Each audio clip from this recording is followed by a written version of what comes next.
AP, Seattle, the major U.S. social media companies are currently subject to lawsuits brought by government organizations that seek to hold them responsible for a significant societal problem, in this case, the youth mental health crisis, just like the tobacco, oil, gun, opioid, and vaping industries did before them. The latest cases, which include one filed last week by the Seattle Public School District, one on Monday by a suburban district, and almost definitely more to follow, face an uncertain judicial path. Next month, the U.S. Supreme Court will hear arguments on how far federal law shields the tech sector from such accusations when social media algorithms push potentially harmful content.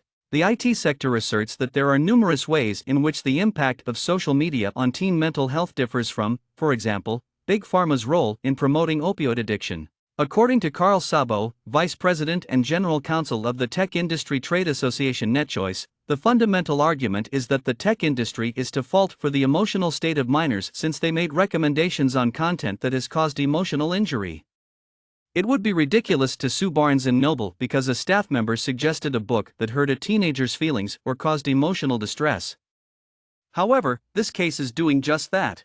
The school districts accuse the businesses of making it harder to educate students, worsening mental health and behavioral disorders like anxiety, depression, disordered eating, and cyberbullying, and forcing schools to take measures like hiring more mental health professionals, creating lesson plans about the effects of social media, and giving teachers more training. Brent Jones, the superintendent of Seattle Public Schools, said in an email statement on Tuesday that our students and young people everywhere face unprecedented learning and life struggles that are amplified by the negative impacts of increased screen time, unfiltered content, and potentially addictive properties of social media. We are optimistic and hoping that this legal action is a critical start toward turning this trend around for our youngsters, the plaintiffs stated. The Supreme Court will hear arguments in Gonzalez v. Google, the organization that owns YouTube, on February 21. The family of an American lady killed in that incident, which was carried out by the Islamic State group in Paris in 2015, claims that YouTube's algorithms made it easier for the terror group to recruit new members. But Szabo noted that since 2019, Seattle's graduation rates had increased, a period in which many children relied on social media to stay in touch with their pals throughout the pandemic. He asserted that if social media were really so detrimental to the district's educational initiatives, the graduation rate wouldn't be increasing. The companies have insisted that they take the safety of their users, particularly children, seriously. As a result, they have improved age verification and screen time limits, introduced tools to make it easier for parents to know who their children are contacting, increased awareness of mental health resources, including the new 988 crisis hotline. Anita Davis, the worldwide head of safety at Meta, stated via email, "We automatically set teens' profiles to private when they join Instagram, and we send reminders encouraging them to take regular breaks. We don't allow content that encourages self-harm, eating disorders, or suicide, and of the stuff we remove or act upon, we identify over 99% of it before it's reported to us," the statement reads. According to Golan, the mental health expenses to students and the amount of time schools have to monitor and react to social media drama is excessive.